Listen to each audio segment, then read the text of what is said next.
about its ingredients. Secondly, I'm going to tell you how it's made.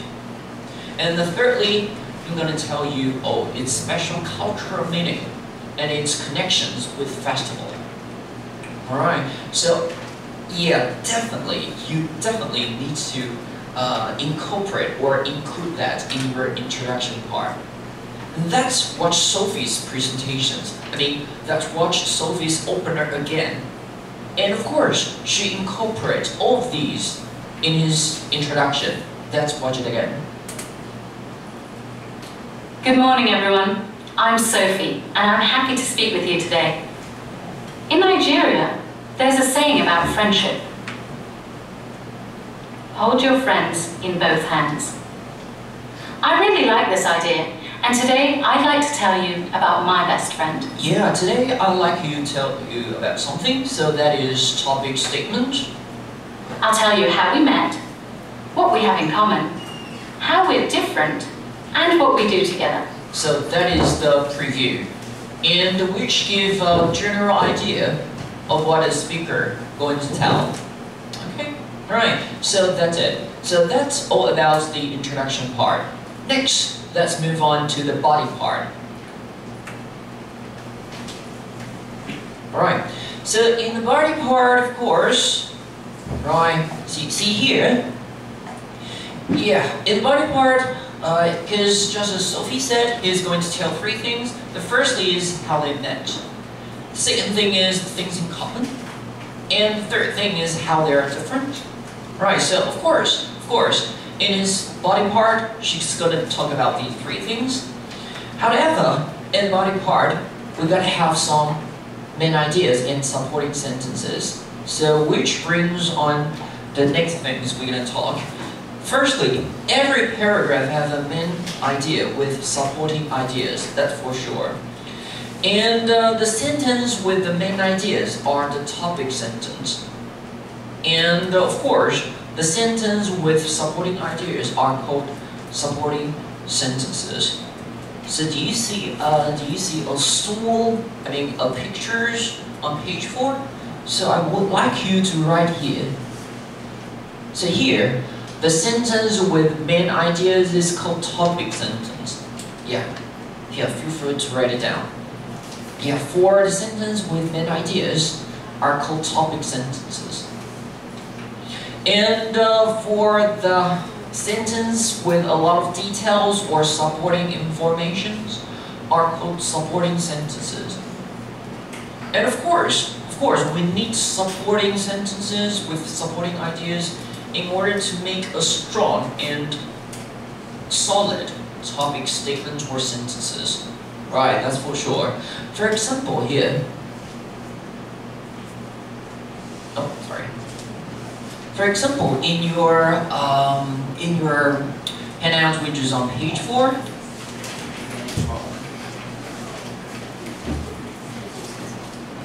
So, of course, in your handout, which is on page 4, topic sentence, let's take a look at this one.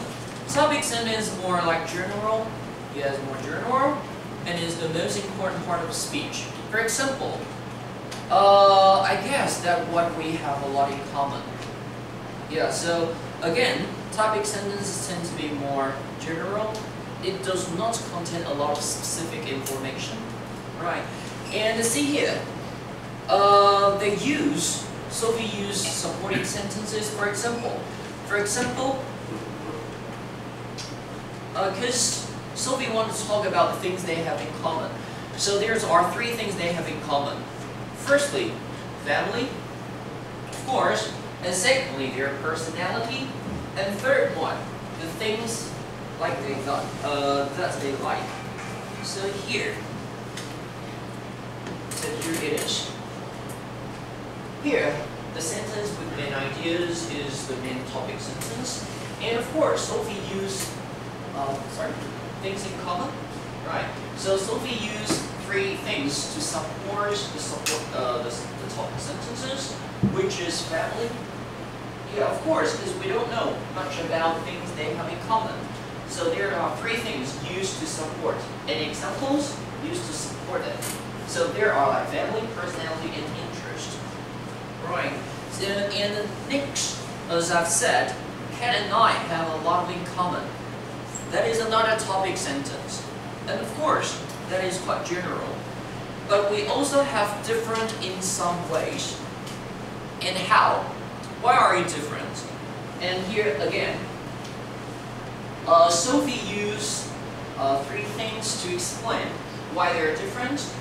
So the first one is school. Yeah, so probably they are good at different things. Yeah, one of them is good at probably English, and the other one probably good at, I don't know, telling jokes, right? Okay. And the second things that are different is the reading habits, right? And the third one is their sleeping habits. So again, what I'm telling you here is try to tell the topic sentence first, but do remember to use a lot of supporting sentences. For example, examples, statistics, numbers, steps, or descriptions to support your topic sentence. Are you with me? Yeah? Okay. So that's what Sophie is doing here.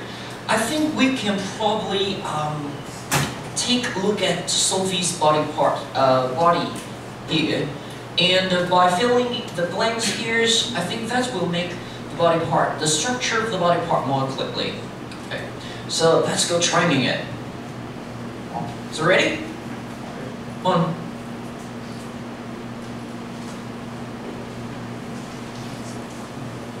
Good, my friend, in the dance circle.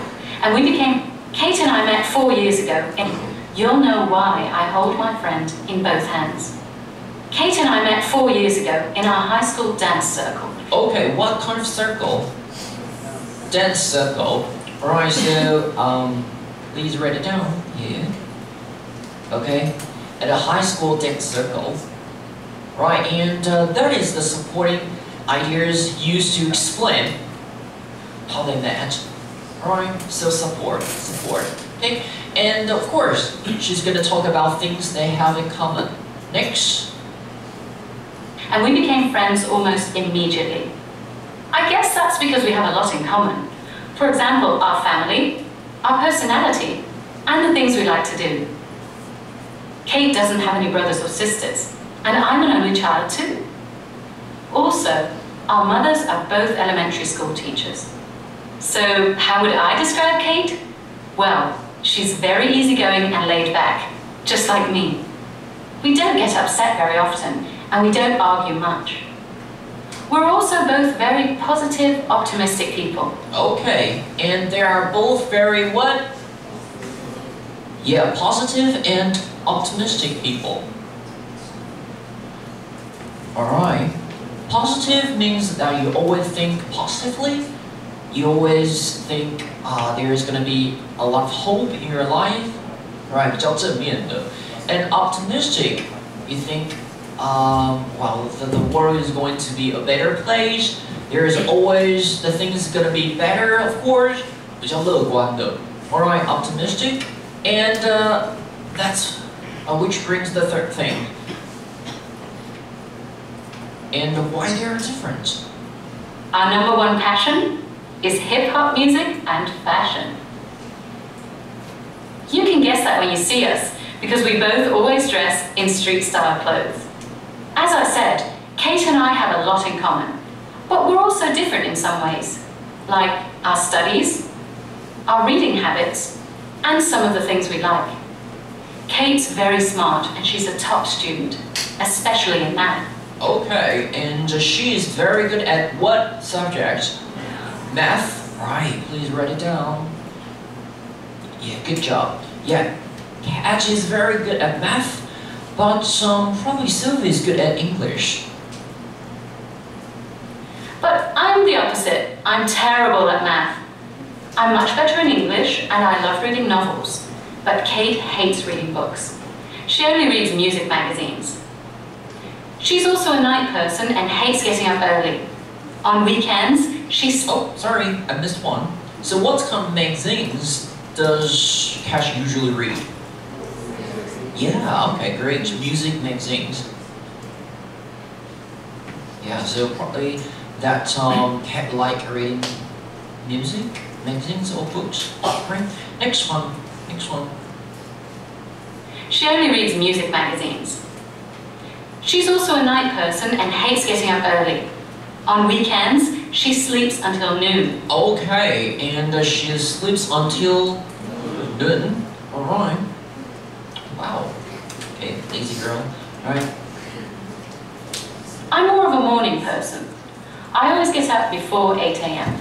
Kate and I see each other a lot on campus, of course, but we also get together on weekends. We usually hang out at the mall and have a coffee at Starbucks.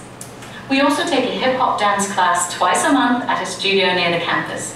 Well, after listening to me... Okay, so that's basically about Sophie's body part, but here, there's something I wanted to emphasize. So can you please highlight here, but. So these are like what I'm going to say is, for example, words, something like but, however. So these are useful connection words. So these are very, very useful connection word. And by using this connection word, your audience will be easier to follow the orders or the logic of your presentation. For example, if you say however or but, you're going to talk about a different thing. If you say something about therefore, your audience know that you're going to make a conclusion, right? And if you say, oh sorry, there is an S. Can you please be besides? Yeah, there is an S here, please. Yeah, B-E, sorry for the typo here. B-E-S-I-D-E-S.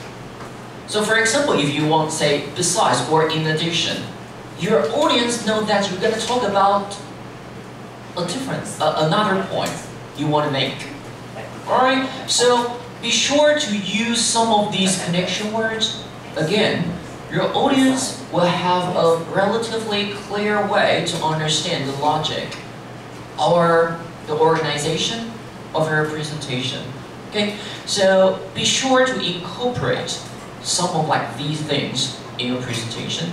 Okay, TA, please give, while they finish writing all of their scripts, yeah, please check whether they put these connection words and whatnot. Okay, so that is the body part. That is the body part.